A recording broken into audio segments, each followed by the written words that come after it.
السلام علیکم مجیب بھائی۔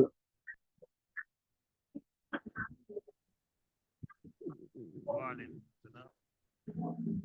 آج آپ پڑھ لو گے، تیاری ہے آپ کا؟ اصل میں بجلی آتی جاتی ہے، اس سے تیاری نہیں ہے، جی جی۔ ورنہ میں تو کوشش کرتا ہوں کہ ہو جائے میرے طرف سے، لیکن مسئلہ یہ ہے کہ بجلی آتی جاتی ہے۔ جی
السلام علیکم ورحمۃ اللہ وبرکاتہ۔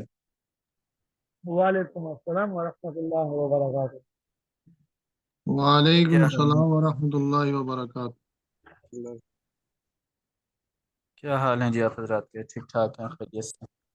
الحمدللہ استاد جی، آپ خیریت سے؟ جی الحمدللہ۔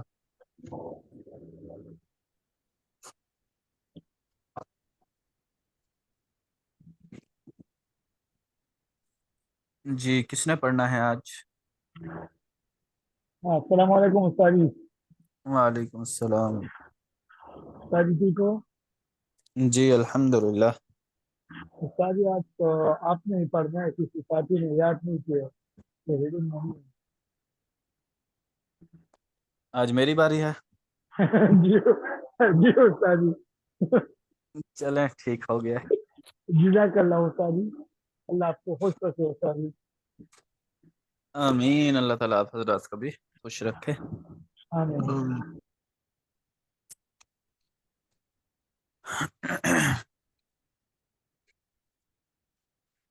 اچھا جی، آج ہمارا سبق ہے صفحہ نمبر 10، اس میں نمبر 3، سؤر البغل والحمار طاہر بدون شک۔ ہاں جی، تو میں نہ پڑھوں؟ جی اگر مطالعہ کیا ہوا ہے تو پڑھ لیں۔ چلے میں کوشش کرتا ہوں انشاءاللہ۔ جی بسم اللہ الرحمن الرحیم۔ سور البغل والحمار طاہر بدون شک ولکن هل يصح به التوضؤ ام لا يصح به التوضؤ فقد وقع الشك في ذلك فإن لم يجد غيره توضأ به فتيمم ثم صلی۔ خچر اور گدھے کا جھوٹا پاک ہے بغیر کسی شک کے، لیکن اس کے ساتھ وضو کرنا درست ہے یا اس کے ساتھ وضو کرنا درست نہیں ہے۔ تو بس یہ تحقیق اس بات میں شک واقع ہوا ہے، اگر وضو کرنے والا اس جھوٹے کے علاوہ اور پانی نہ پائے تو اس کے ساتھ وضو کرے اور تیمم کرے، پھر نماز پڑھے۔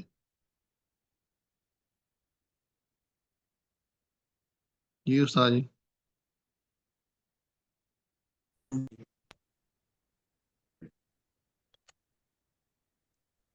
میری آواز آ رہی ہے؟ جی جی آ رہی ہے، اس کا مفہوم بتا دیں۔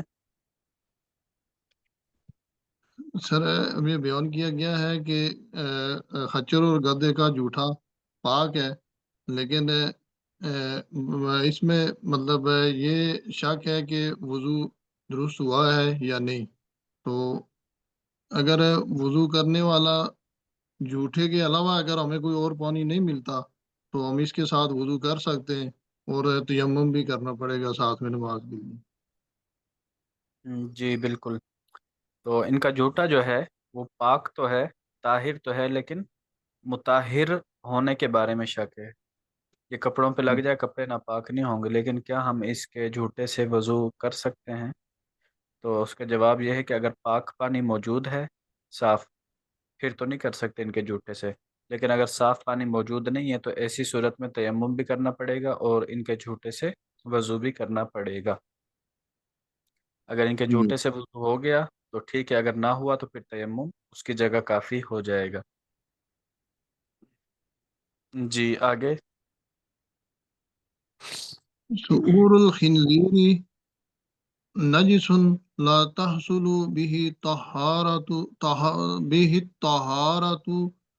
كذا سعور القلب نجس لا تحصل به الطہارت وكذا سعور صبح من سباہ البہاتم تمی بہاتمی ہے یہ جی، من سباع البہائم۔ بہائم کل آساد والفہد والذئب نجس لا تحصل به طہارت۔ سور کا جی جھوٹا ناپاک ہے، اس سے پاکی حاصل نہیں ہو سکتی۔ اسی طرح کتے کا جھوٹا ناپاک ہے، اس سے طہارت نہیں حاصل ہو سکتی۔ اور اسی طرح درندوں میں سے کسی درندے کا جھوٹا جیسے شیر، چیتا، بھیڑیا ناپاک ہے، اس سے طہارت حاصل نہیں ہو سکتی۔ جی بالکل ٹھیک ہے، واضح ہے۔ آگے۔ آگے الحیوان الذی سورۃ طاہر سعورہ طاہر ارکہ طاہر والحیوان الذی سعورہ نجس ارکہ نجس۔ جی وہ جانور جس کا جھوٹا پاک ہے اس کا پسینہ بھی پاک ہے، اور وہ جانور جس کا جھوٹا ناپاک ہے اس کا پسینہ بھی ناپاک ہے۔ تو اس میں یہ ہے جی کہ ظاہر ہے جو جانور ہے پاک سے مراد یہی ہے کہ جانور کا جھوٹا ہر جاندار کے پسینے کو اس کے جھوٹے پر جو ہے نا قیاس کریں گے، جو حکم جھوٹے کا ہوگا وہی حکم پسینے کا ہوگا۔ لہٰذا جس جانور کا جھوٹا پاک ہے اور اس کا پسینہ بھی پاک ہوگا، اور جس جانور کا جھوٹا ناپاک ہے اس کا پسینہ بھی ناپاک ہے۔ وجہ اس کی یہ ہے کہ پسینہ اور لعاب ظاہر ہے دونوں گوشت سے پیدا ہوتے ہیں، لہذا دونوں کا حکم یکساں ہوگا۔ جی بالکل ٹھیک ہے۔ آگے باب ہے احکام میات میاہ البئر الآباری۔ میاء البئر آباری۔ میاء الآبار، کنویں کے پانی کے احکام۔ اذا وقعت فی البئر نجاست ولو كانت قلیلۃ كقطرۃ دم او قطرۃ خمر وجب اخراج ما فی البئر من الماء۔ کنویں کے جی پانیوں کے احکامات۔ جب کنویں میں کوئی ناپاکی گر جائے، اگرچہ وہ ناپاکی تھوڑی ہو یا جیسا کہ ایک قطرہ خون ہو یا ایک قطرہ شراب ہو، تو اس تمام پانی کو جو کنویں میں ہے نکالنا لازم ہے۔ جی ٹھیک ہو گیا۔ تو اس میں ظاہر ہے کنویں میں جو بھی ناپاک یا ناپاکی گر جائے، چاہے وہ خون کا قطرہ ہے، شراب ہے، یا اس طرح کی بھی کوئی بھی ناپاک چیز ہے، تو اس سے پانی جو کنویں میں ہے وہ سارا ہی ناپاک ہو جاتا ہے اور نکالنا لازم ہو جاتا جی ٹھیک ہے. ہے. آگے ہے اذا وقع فی البئر حیوان نجس العین کالخنزیر وجب اخراج ما فی البئر من الماء سواء ماء الخنزیر فی البئر او خرج حیاء وسواء وصل فمه إلى الماء أم لم يصل.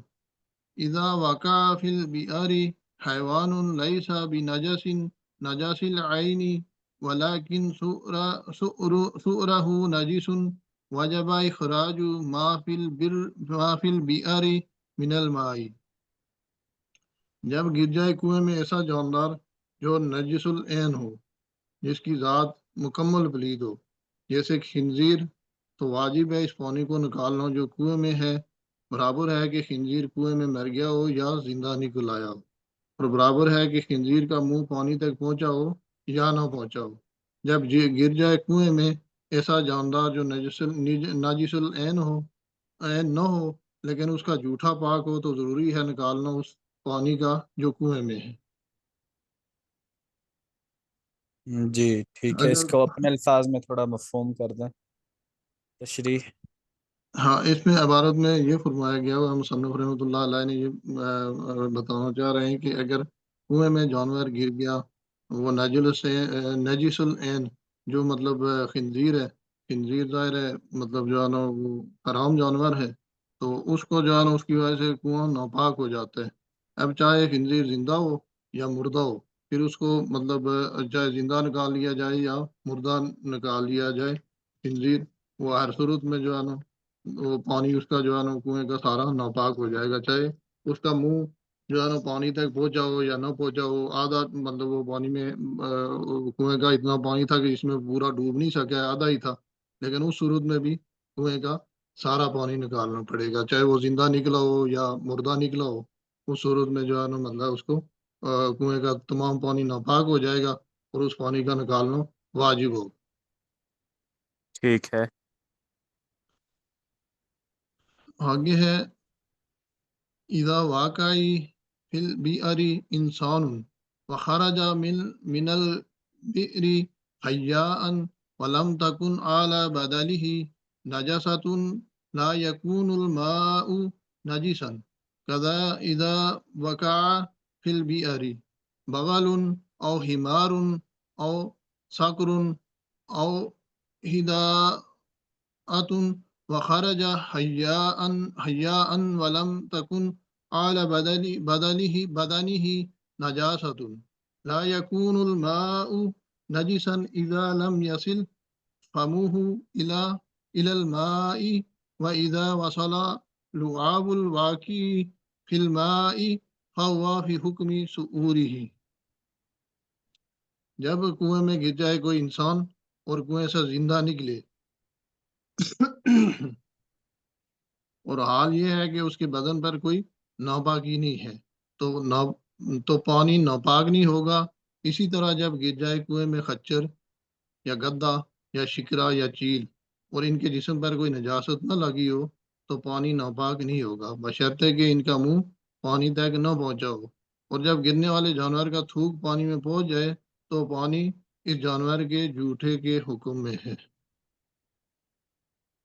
جی اپنے الفاظ میں تھوڑا اس کا مفہوم بتا دیں. اس عبارت میں یہ مصنف رحمۃ اللہ علیہ نے فرمایا ہے کہ جب پانی میں گرنے والا پانی میں اگر کوئی انسان گر جائے تو پھر وہ زندہ نکل آئے، تو اگر گرتے وقت اس کے اگر مطلب کپڑوں میں کوئی بھی گندگی یا نجاست نہیں لگی ہوئی تھی تو کنواں ناپاک نہیں ہوگا. تو یہی حکم اس وقت بھی ہے جب کنویں میں ایسا کوئی جانور گر جائے جس کا جھوٹا نجس نہ ہو بلکہ مشکوک ہو، جیسے خچر، گدا یا مکروک ہو جیسے شکرا اور چیل، اور پھر زندہ نکل آئے. اور حالت ان کی یہ تھی کہ گرتے وقت ان جانوروں کے جسموں میں کوئی گندگی لگی ہوئی نہیں تھی، تو پانی ناپاک نہیں ہوگا. شرط یہ ہے کہ ان جانوروں کا منہ پانی کو نہ لگا ہو، اگر لگ گیا ہو تو پھر اگر جھوٹا مشکوک ہو تو پانی مشکوک، اور اگر جھوٹا مکروہ ہو تو پانی مکروہ ہو جائے گا۔ جی ٹھیک ہو گیا، چلیں آج کے لیے اتنا کافی ہے۔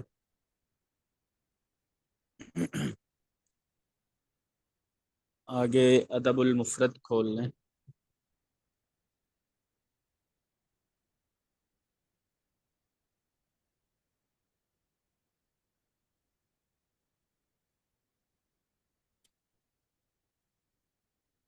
ادب المفرد کس نے پڑھنی ہے؟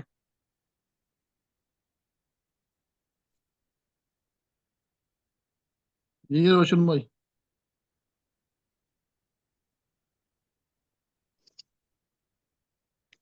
کسی کے ذمہ لگایا تھا؟ نہیں میرے استاد خیال جی سے نہیں تو لگایا تھا استاد جی۔ چلیں ٹھیک ہو گیا۔ جی میسج میں نے کیا تو استاد جی لیکن کسی کی تیاری نہیں ہوگی، اور میں ابھی کھانا کھا رہا ہوں نہ۔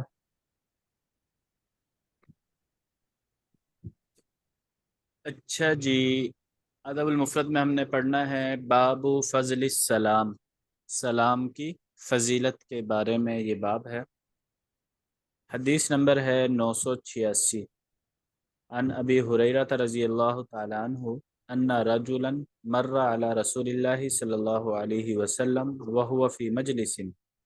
حضرت ابو ہریرہ رضی اللہ تعالی عنہ فرماتے ہیں کہ ان رجلا ایک آدمی کا گزر ہوا آپ صلی اللہ علیہ وسلم کے پاس سے، وهو فی مجلس، آپ علیہ الصلوۃ والسلام کسی مجلس میں بیٹھے ہوئے تھے۔ فقال، تو جو شخص گزرا اس نے کہا السلام علیکم، اس نے سلام کیا۔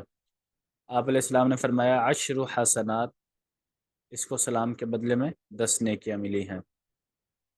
فمر رجل آخر، تھوڑی دیر بعد ایک دوسرا آدمی گزرا، فقال السلام علیکم ورحمۃ اللہ، اس نے ورحمۃ اللہ کا اضافہ کر دیا، السلام علیکم ورحمۃ اللہ۔ فقال، تو آپ نے فرمایا 20 حسنہ، کہ اس آدمی کو سلام کرنے کی وجہ سے 20 نیکیاں ملی ہیں۔ فمر رجل، تھوڑی دیر بعد ایک تیسرا آدمی گزرا، فقال، اور کہنے لگا السلام علیکم ورحمۃ اللہ وبرکاتہ، فقال، تو آپ نے فرمایا 30 حسنہ، کہ اس کو 30 نیکیاں ملی ہیں۔ فقام رجل من المجلس، تو مجلس سے ایک آدمی کھڑا ہو گیا، ولم یسلم، اور اس نے سلام نہ کیا۔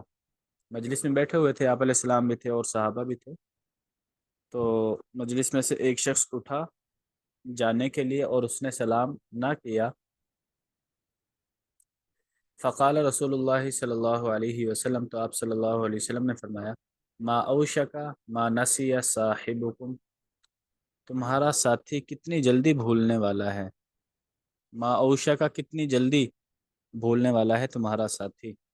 اذا جاء احدکم المجلس، جب تم میں سے کوئی شخص کسی مجلس میں آئے، فلیسلم، تب بھی وہ سلام کرے۔ فَإِن بَدَا لَهُ أَن يَجْلِسَ فَلْيَجْلِسْ، اگر وہ مجلس میں مزید بیٹھنا چاہے تو بیٹھ جائے۔ وَإِذَا قَامَ، لیکن جب وہ مجلس سے اٹھے، فَلْيُسَلِّمْ، پھر وہ دوبارہ سلام کرے۔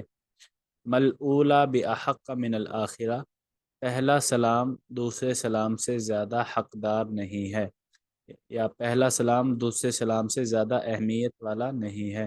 جتنی اہمیت پہلے سلام کی ہے اتنی ہی اہمیت دوسرے سلام کی ہے۔ تو اس میں کامل سلام کو بیان کیا گیا ہے۔ السلام علیکم، اس پر 10 نیکیاں ہیں۔ السلام علیکم ورحمۃ اللہ، اس پر 20 نیکیاں ہیں۔ السلام علیکم ورحمۃ اللہ وبرکاتہ، یہ مکمل سلام ہے، اس پر 30 نیکیاں ہیں، تو مکمل سلام کرنا چاہیے۔ عموماً جو ہے السلام علیکم کہہ دیا جاتا ہے، زیادہ سے زیادہ السلام علیکم ورحمۃ اللہ۔ تو سلام تو ٹھیک ہے، نیکیاں بھی ملی ہیں، لیکن مکمل نیکیاں نہیں ملی، کیونکہ سلام مکمل نہیں ہوا۔ سلام مکمل ہوتا ہے السلام علیکم ورحمۃ اللہ وبرکاتہ۔ تو آپ علیہ السلام نے تینوں لوگوں کے بارے میں فرما دیا کہ پہلے کو 10، دوسرے کو 20، تیسرے کو 30 نیکیاں ملی ہیں۔ تھوڑی دیر بعد اس مجلس سے ایک شخص اٹھ کر جانے لگا تو اس نے سلام نہیں کیا، تو آپ نے فرمایا کہ کتنی جلدی بھول گیا ہے، کتنی جلدی بھول گیا ہے۔ یعنی اس طرف اشارہ ہے کہ ابھی تو میں نے بتایا تھا کہ سلام کرنے پر 30 نیکیاں ہیں، اور یہ پھر بھی مجلس سے اٹھ کے جا رہا ہے اور سلام نہیں کر رہا۔ پھر آپ نے فرمایا کہ پہلے سلام دوسرے سلام سے زیادہ اہمیت والا نہیں ہے، جتنی اہمیت پہلے سلام کی ہے اتنی ہی اہمیت دوسرے سلام کی ہے جب مجلس سے اٹھ کر آدمی جانے لگے۔ تو اس لیے آتے وقت بھی سلام کرنا چاہیے اور جاتے وقت بھی سلام کرنا چاہیے۔ اگلی حدیث 987، حضرت عمر رضی اللہ تعالیٰ عنہ فرماتے ہیں کنت ردیف ابی بکر۔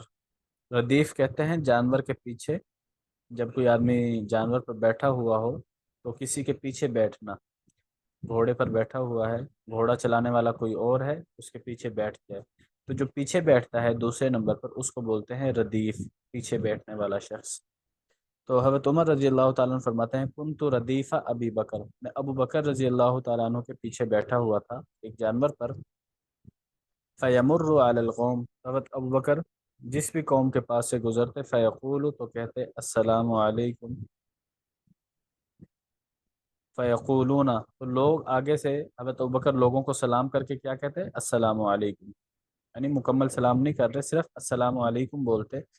فیقولون، آگے سے جو لوگ تھے وہ یوں کہتے السلام علیکم ورحمۃ اللہ، پھر حضرت ابوبکر بھی یہ فرماتے السلام علیکم ورحمۃ اللہ، فیقولون السلام علیکم ورحمۃ اللہ وبرکاتہ، یعنی جب حضرت ابوبکر رضی اللہ تعالیٰ عنہ السلام علیکم ورحمۃ اللہ کہتے، لوگ آگے سے وبرکاتہ کا بھی اضافہ کر دیتے، یعنی جتنا سلام حضرت ابو بکر کرتے لوگ اس سے اگلا جملہ بول دیتے، اگر السلام علیکم کہتے تو لوگ کہتے السلام علیکم ورحمۃ اللہ، اگر حضرت ابو بکر رضی اللہ تعالیٰ عنہ السلام علیکم ورحمۃ اللہ کہتے وہ آگے برکاتہ کا لفظ بڑھا دیتے السلام علیکم ورحمۃ اللہ وبرکاتہ۔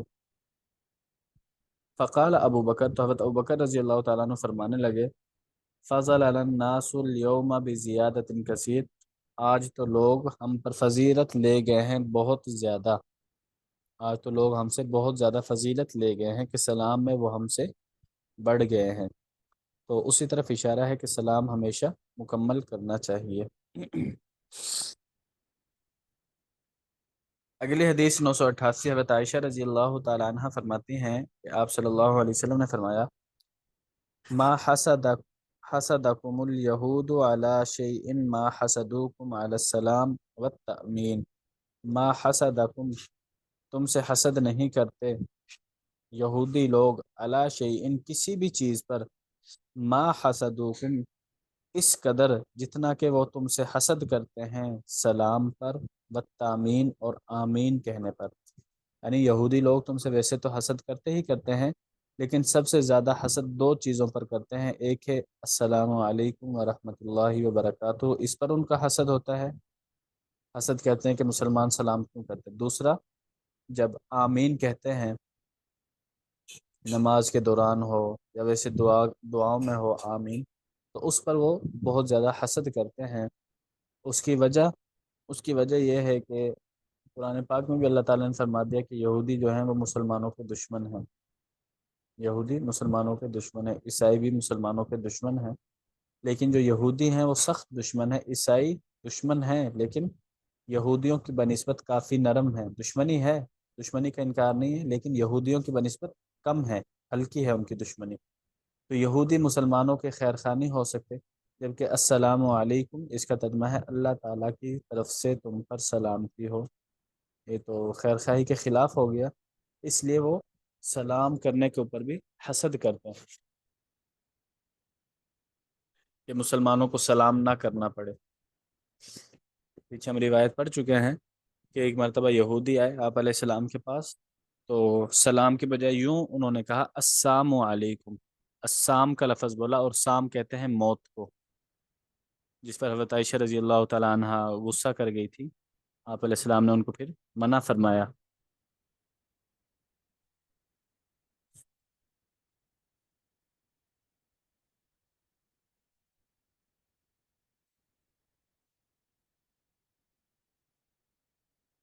اگلا باب ہے باب السلام اسم من اسماء اللہ عز وجل، کہ جو لفظ سلام ہے یہ اللہ تعالیٰ کے ناموں میں سے ایک نام ہے۔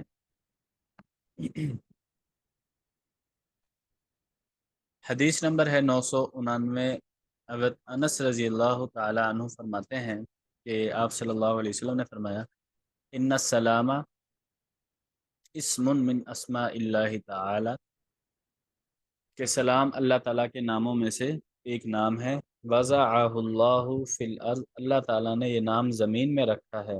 فافشوا السلام بینکم، لہذا تم سلام کو آپس میں عام کرو۔ افشو پھیلاؤ، عام کرو، تو یہ اللہ تعالیٰ کے ناموں میں سے ایک نام ہے۔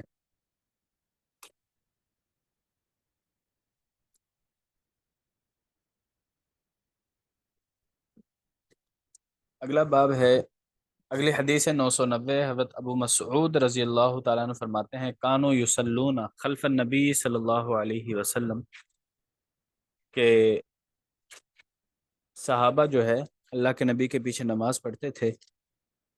تو ایک مرتبہ قال القائل، ایک شخص نے یوں کہہ دیا، نماز کے دوران یوں کہہ دیا، السلام علی اللہ، کہ اللہ تعالیٰ پر سلامتی ہو۔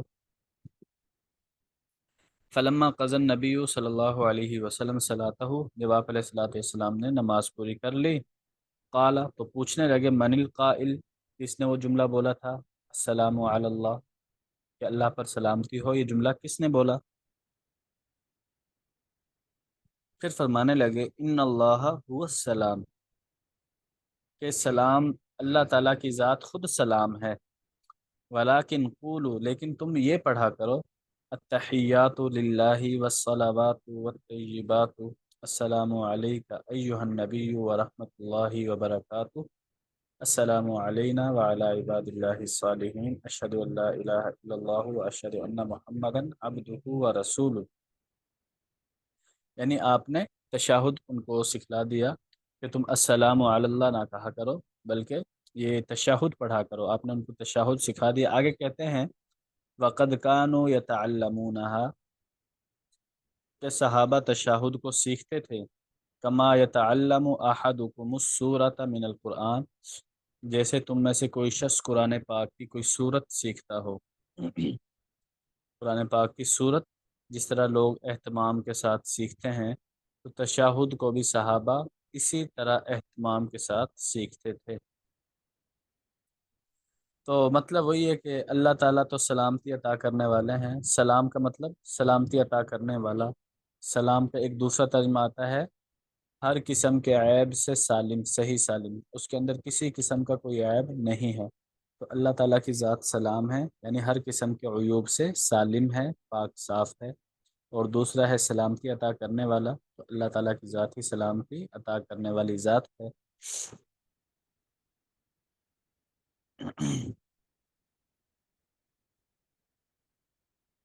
اگلا باب ہے باب حق السلام علیکم استاد جی۔ المسلم۔ وعلیکم السلام ورحمۃ اللہ۔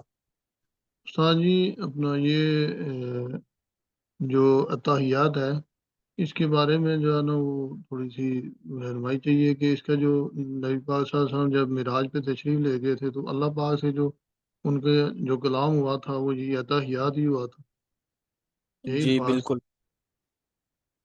بالکل، یہ جب آپ صلی اللہ علیہ وسلم معراج کی رات آسمانوں پر تشریف لے گئے تھے، تو آپ صلی اللہ علیہ وسلم نے یہ جملہ بولا تھا التحیات للہ والصلوات والطیبات، یہ جملہ آپ علیہ الصلوۃ والسلام نے بولا۔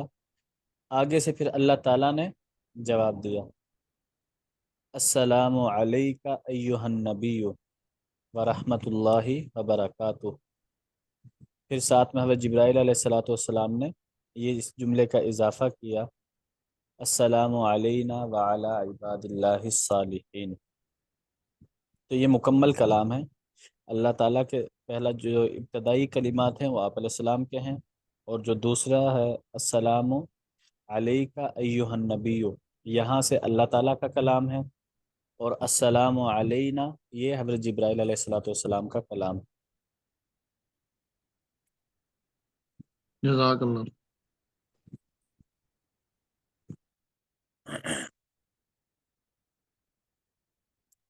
السلام اگلا باب ہے علیکم۔ جی، وعلیکم السلام ورحمۃ اللہ وبرکاتہ۔ استاد جی یہ ابھی پیچھے گزرا ہے سلام کرنے کے بارے میں، تو جی اکثر دیکھا گیا ہے کہ مسجد میں آ کر داخل ہوتے ہیں اور زور سے سلام کہتے ہیں، تو اس کے بارے میں کیا خیال ہے جی؟ اس میں یہ ہے کہ آدمی کو اتنی آواز سے سلام کرنا چاہیے کہ آواز جو ہے وہ پہنچ جائے سب تک، آواز سب تک پہنچ جائے، لیکن اتنی اونچی آواز سے سلام نہ کیا جائے کہ جو لوگ نماز پڑھ رہے ہیں وہ پریشان ہوں، ڈسٹرب ہوں، کیونکہ حضرت عائشہ رضی اللہ تعالیٰ عنہ سے روایت ہے، غالباً فرماتی ہیں کہ آپ صلی اللہ علیہ وسلم جب گھر میں تشریف لاتے تو اتنی آواز سے سلام کرتے تھے کہ اگر کوئی جاگ رہا ہوتا تو وہ آپ کے سلام کی آواز کو سن لیتا، اگر کوئی سویا ہوتا تو آپ کے سلام کی آواز سے اس کی آنکھ نہ کھلتی تھی، یعنی درمیانی آواز، جاگنے والے تک آواز پہنچ جائے، کوئی سویا ہوا ہے تو اس کی نیند میں خلل واقع نہ ہو، خرابی واقع نہ ہو۔ یہی حکم مسجد کے ساتھ ہے کہ اگر کوئی شخص مسجد میں جا رہا ہے، اگر دیکھے کہ وہاں پر کچھ لوگ بیٹھے ہوئے ہیں، یعنی نماز وغیرہ نہیں پڑھ رہے، ویسے بیٹھے ہوئے ہیں، تو وہاں پر جا کر وہ اتنی آواز سے سلام کر لے، آہستہ آواز سے، کہ ان تک آواز پہنچ جائے، اور اس میں زیادہ اونچی آواز سے سلام نہ کیا جائے تاکہ جو لوگ نوافل وغیرہ پڑھ رہے ہیں، دوسری عبادات میں مشغول ہیں، تو ان کے عبادت میں خلل واقع نہ ہو۔ جی جزاک اللہ۔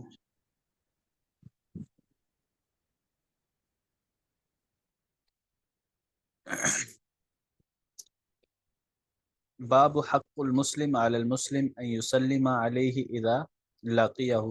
اب یہ جو ہے سلام کے حوالے سے ہی مختلف قسم کی روایات ہیں، کچھ روایات جو ہیں وہ جگہ بار بار دہرائی ہیں، یہاں پر باب کا نام تبدیل کر کے باب کا نام بدل دیا، تو اس لیے روایات وہی ہے، کچھ جگہوں پر ایسا کیا ہے۔ اچھا جی، یہ حدیث نمبر ہے 991۔ حضرت ابو ہریرہ رضی اللہ تعالیٰ عنہ فرماتے ہیں کہ آپ صلی اللہ علیہ وسلم نے فرمایا، حق المسلم علی المسلم ست، مسلمان کا مسلمان پر 5 حق، یہ 6 حق ہیں، مسلمان کے مسلمان پر 6 حق ہیں۔ قیل وما ہی، کسی نے پوچھ لیا کہ یا رسول اللہ وہ 6 حقوق کون سے ہیں؟ قال، تو آپ نے فرمایا، اذا لقیتہ فسلم علیہ، جب تم کسی مسلمان بھائی سے ملو سب سے پہلے اسے سلام کرو۔ یہی ہمارا باب ہے کہ مسلمان کو سلام کرنا یہ دوسرے مسلمان کا حق ہے۔ سب سے پہلی چیز، جب مسلمان سے ملو سلام کرو۔ وَإِذَا دَعَاكَ، جب وہ تمہیں دعوت دے، فَأَجِبْهُ، ان کی دعوت کو قبول کرو۔ وَإِذَا اسْتَنصَحَكَ، جب تم سے کسی خیر خواہی چاہے، فَانصَحْ لَهُ، ان کے ساتھ خیر خواہی کرو۔ تم سے کوئی مدد مانگے، تم سے کوئی مشورہ مانگے، خیر خواہی کا طلبگار ہو تم سے، تو تم اس کے ساتھ خیر خواہی کرو۔ وَإِذَا عَطَسَ فَحَمِدَ اللَّهَ، اور جب اسے چھینک آئے اور وہ الحمدللہ کہے، فَشَمِّتْهُ، تو تم چھینک کا جواب دو، یرحمک اللہ کہو۔ وَإِذَا مَرِضَ فَعُدْهُ، جب وہ بیمار ہو جائے تو اس کی عیادت کرو۔ وَإِذَا مَاتَ فَاصْحَبْهُ، اور جب وہ مر جائے تو اس کے ساتھ جاؤ، یعنی اس کے ساتھ جنازے میں جا کر اس کی نماز جنازہ ادا کرو، اس کو کفن دفن وغیرہ میں شریک ہو آدمی۔ تو یہ 6 حقوق ہیں۔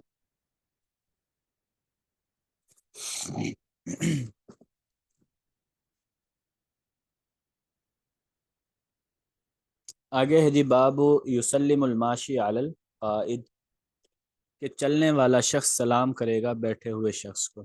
ایک آدمی بیٹھا ہوا ہے، دوسرا اس کے پاس سے گزر رہا ہے، تو سلام کرنے کا جو حق ہے وہ گزرنے والے کے اوپر ہے۔ اگر بیٹھنے والے نے سلام نہ کیا اور گزرنے والے نے بھی سلام نہ کیا تو گزرنے والا شخص گناہ گار ہوگا، بیٹھنے والا شخص یہاں پر گناہ گار نہیں ہوگا، کیونکہ سلام کرنے کی جو ذمہ داری ہے وہ گزرنے والے کی ہے۔ حدیث نمبر ہے 992۔ عبد الرحمن بن شبل رضی اللہ تعالیٰ عنہ فرماتے ہیں، سمعت النبی صلی اللہ علیہ وسلم یقول، کہ میں نے آپ صلی اللہ علیہ وسلم کو یہ فرماتے ہوئے سنا،